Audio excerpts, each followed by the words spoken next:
एक गांव में एक किसान अपनी पत्नी के साथ रहता था। एक दिन वह किसान अपने खेतों की तरफ जा रहा था, तभी उसे एक गड्ढे में से आवाज आती है। अरे ये कैसी आवाज है? लगता है कोई कुत्ते का बच्चा है जो मुसीबत में है। मुझे इसे बचाना होगा, नहीं तो ये मर जाएगा। फिर वह गड्ढे में झांक कर देखता है तो उसे वहाँ एक छोटा सा कुत्ते का बच्चा दिखाई देता है। वह उसे देखकर दंग रह जाता है। उसका रंग नीला होता है। ये तो कोई कुत्ते का बच्चा लगता है, लेकिन ये तो नीले रंग का है। मैंने तो इससे पहले कभी भी नीले रंग का कुत्ता नहीं देखा। इसे घर ले चलता हूँ, सुमन तो इसे देखकर बहुत खुश हो जाएगी। फिर वह किसान उस बच्चे को निकालता है और अपने साथ लेकर घर की ओर चल देता है। अरे सुमन, जल्दी बाहर आओ, देखो मैं तुम्हारे लिए क्या लाया हूँ। तभी उसकी पत्नी बाहर आती है और कुत्ते के बच्चे को किसान के हाथ में देखकर चौंक जाती है। हाय, कितना प्यारा है, ये तो नीले रंग का है। अजी, आपको कहाँ से मिला? क्या मैं इसे अपने साथ रख सकती हूँ? मुझे बचपन से एक कुत्ते के बच्चे को पालने का बहुत शौक था। हाँ हाँ, क्यों नहीं, मैं इसे तुम्हारे लिए ही तो लाया हूँ। लेकिन ये आपको मिला कहाँ से? मैं खेत की तरफ जा रहा था, तभी अचानक गड्ढे से इसके रोने की आवाज आई। मैंने झांक कर देखा तो मुझे ये उसमें पड़ा हुआ मिला। ये जरूर भूखा होगा, तुम इसे कुछ खाने को दे दो। इतना बोलकर किसान वहाँ से चला जाता है। फिर सुमन उसकी खूब देखभाल करती है। वह दिन भर उसके साथ खेलता कूदता है। सुमन भी उसे पाकर बहुत खुश थी। वह कुत्ता पूरे गांव में आकर्षण का केंद्र था। वह जब भी गांव में घूमने निकलता, सारे गांव वालों की नजर उसी पर टिक जाती थी, क्योंकि किसी ने भी नीले रंग का कुत्ता पहले अपनी जिंदगी में कभी भी नहीं देखा था। अरे हरिया, देख तो, ये उसी किसान का पिल्ला है। तूने कभी नीले रंग का कुत्ता देखा है क्या? नहीं भाई, मैंने तो पहली बार ऐसा कुत्ता देखा है। लेकिन ये इस किसान को मिला कहाँ से? इतना अनोखा कुत्ता खरीदने की हैसियत तो इस किसान की है नहीं। अरे भाई, इसे तो ये किसी गड्ढे में पड़ा हुआ मिला था। मुझे तो लगता है जरूर ही ये कोई जादुई कुत्ता है। तुम्हें क्या लगता है बाजार में इसकी क्या कीमत होगी? भाई, ये तो नायाब चीज है, ये तो अनमोल होगा। इसके हमें मुँह मांगे पैसे मिलेंगे।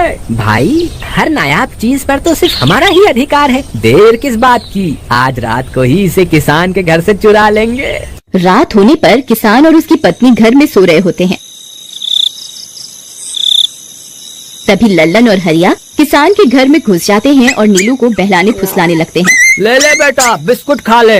ले ले ले ले ले ले, आजा आजा। वह झट से उसे बोरे में कैद कर लेते हैं और वहाँ से 9-2-11 हो जाते हैं और भागकर अपने घर आ जाते हैं। हरिया भाई, एक काम तो पूरा हो गया, बस अब इसे शहर जाकर किसी को बेचना बाकी है। शुभ काम में देरी किस बात की? हम कल सुबह होते ही इसे शहर जाकर किसी को बेच आएंगे। अगले दिन सुबह होने पर वे दोनों नीलू को बोरे में डालते हैं और उसे बेचने के लिए निकल पड़ते हैं। रास्ते में उन्हें एक सेठ मिलता है। उसे उस बोरे में से अजीब अजीब सी आवाजें आती हैं। अरे भाई, रुको रुको, इस बोरे में क्या भरकर ले जा रहे हो? भाई, ये एक जादुई कुत्ता है। ऐसा कुत्ता पूरी दुनिया में केवल एक ही है। ऐसा कैसे हो सकता है भाई? जरा मुझे भी तो दिखाओ। वह सेठ नीलू को देखकर चौंक जाता है। तुम्हें इसके लिए 100 सोने की मुद्राएं देनी होंगी। ठीक है, मुझे मंजूर है। लो, ये लो तुम्हारी 100 मुद्राएं। आज से ये कुत्ता मेरा हुआ। वहीं दूसरी तरफ नीलू को घर में न पाकर सुमन और किसान परेशान हो जाते हैं। सुमन का रो रो कर बुरा हाल हो जाता है। नीलू, तुम कहाँ चले गए? तुम्हारे बिना मैं कैसे जीऊंगी? वापस आ जाओ ना नीलू। अजी, मेरे नीलू को कहीं से भी ढूंढ कर लाइए। जब तक वो वापस नहीं आएगा मैं खाना नहीं खाऊंगी। ठीक है, तुम रोना बंद करो, मैं उसे ढूंढ कर लाता हूँ। फिर किसान गांव में लोगों से नीलू के बारे में पूछता है। अरे भाई, मैंने तुम्हारे कुत्ते को देखा था। वो लल्लन और हरिया तुम्हारे घर से बोरे में किसी को भरकर ले जा रहे थे। वो अवश्य ही तुम्हारा कुत्ता होगा। फिर किसान भागता हुआ लल्लन के घर जाता है। लल्लन, मुझे पता चल गया है, तुम्ही ने मेरे नीलू को चुराया है। उसे अभी के अभी वापस लौटा दो, नहीं तो मुखिया से कहकर तुम्हें कड़ी से कड़ी सजा दिलवाऊंगा। अरे हरिया भाई, इसे कैसे पता चल गया? मुझे लगता है किसी ने हमें उसे चुराते हुए देख लिया होगा। मुझे अभी के अभी मेरा कुत्ता वापस करो, नहीं तो अच्छा नहीं होगा। भाई, तुम्हारे कुत्ते को तो हमने 100 मुद्राओं में बेच दिया। अब तुम चाहो तो सारी मुद्राएं रख लो और हमें छोड़ दो। नहीं, मुझे मेरा कुत्ता ही चाहिए। तुम्हारे पास कल सुबह तक का वक्त है। कैसे भी करके उस व्यापारी को ढूंढो और मुझे मेरा कुत्ता वापस ला कर दो, नहीं तो जेल जाने के लिए तैयार हो जाओ। इतना बोलकर किसान वहाँ से चला जाता है। अरे मर गए रे, अब क्या करें? ये तो थानेदार की धमकी देकर गया है। लल्लन भाई, मुझे जेल नहीं जाना, कुछ करो ना। अरे अब क्या होगा? चलो उस सेठ को ढूंढते हैं, उसे उसके सारे पैसे लौटाकर उस कुत्ते को वापस ले लेंगे।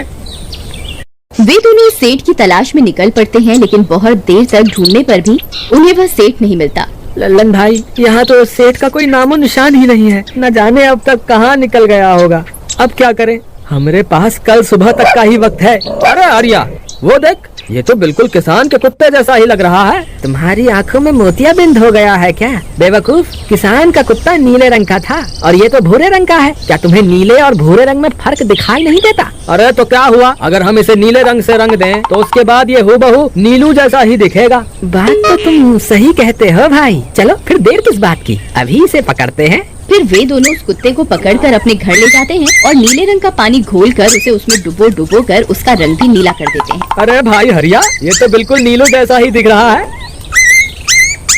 फिर अगले दिन वे उस कुत्ते को अपने साथ लेकर किसान के घर जाते हैं। अरे भाई मोहन, देखो हम तुम्हारे लिए क्या लाए हैं, जल्दी आओ, तुम्हारा नीलू वापस आ गया है, जल्दी आओ। किसान और सुमन की खुशी का ठिकाना नहीं रहा। लल्लन और हरिया, तुमने गुनाह तो बहुत बड़ा किया था, लेकिन वक्त रहते तुमने अपनी गलती को सुधार लिया, इसलिए मुझे तुमसे अब कोई शिकायत नहीं है। तुम दोनों जा सकते हो। फिर वे दोनों वहाँ से निकल जाते हैं। नीलू, तुम वापस आ गए। मुझे तुम्हारी कितनी फिक्र हो रही थी। कहाँ चले गए थे तुम? हाँ, आज के बाद मैं तुम्हें कभी अकेला नहीं छोड़ूंगी। मेरा नीलू इतने दिनों बाद घर आया है, इतना गंदा भी हो गया है। चलो अब हम नहाई करेंगे। फिर सुमन उसे नहलाने लगती है। अरे मेरा नीलू नहाई करेगा, इतना गंदा हो गया है। पानी उसके ऊपर पड़ते ही वह कुत्ता छटपटाने लगता है। अरे क्या हुआ नीलू, तुझे तो नहाना बहुत पसंद था, आज क्या हो गया तुझे? तभी उसका सारा नीला रंग उतरने लगता है। अरे ये क्या, इसका रंग क्यों उतर रहा है? तभी वह कुत्ता गुस्से में आकर सुमन को काट लेता है। अरे मर गई रे, हाय रे। अरे सुनो जी, इसने तो मुझे काट खाया। हाय रे अजी, सुनते हो? जल्दी आओ, मुझे लगता है ये हमारा नीलू नहीं है। देखो, इसका तो सारा रंग ही उतर गया। ये तुमने ठीक नहीं किया लल्लन, अब मुझसे बुरा कोई नहीं होगा। फिर किसान गुस्से में लल्लन और हरिया के घर जाता है। ए लल्लन, दरवाजा खोल। ए लल्लन, जल्दी दरवाजा खोल, नहीं तो इसे तोड़ दूंगा। आज तुझे मुझसे कोई नहीं बचा सकता। अरे मर गए रे, ये तो उसी किसान की आवाज है। लगता है इसे हमारी तरकीब के बारे में पता चल गया।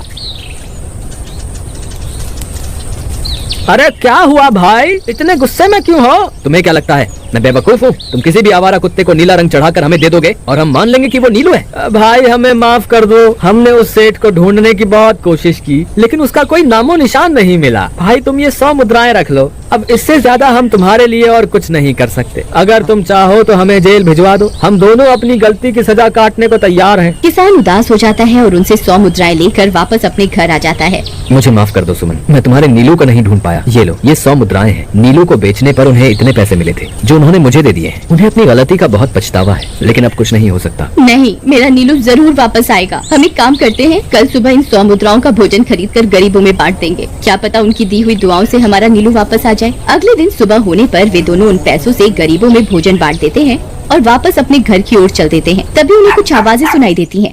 वे दोनों चौंक जाते हैं। अरे ये तो मेरे नीलू की आवाज है। नीलू, नीलू तुम कहाँ हो? तभी सामने से नीलू भागता हुआ उनके पास आता है। नीलू तुम वापस आ गए, तुम कहाँ चले गए थे? मैं तुम्हारे बिना कितनी उदास हो गई थी। किसी ने सच ही कहा है, दुआओं में बहुत शक्ति होती है।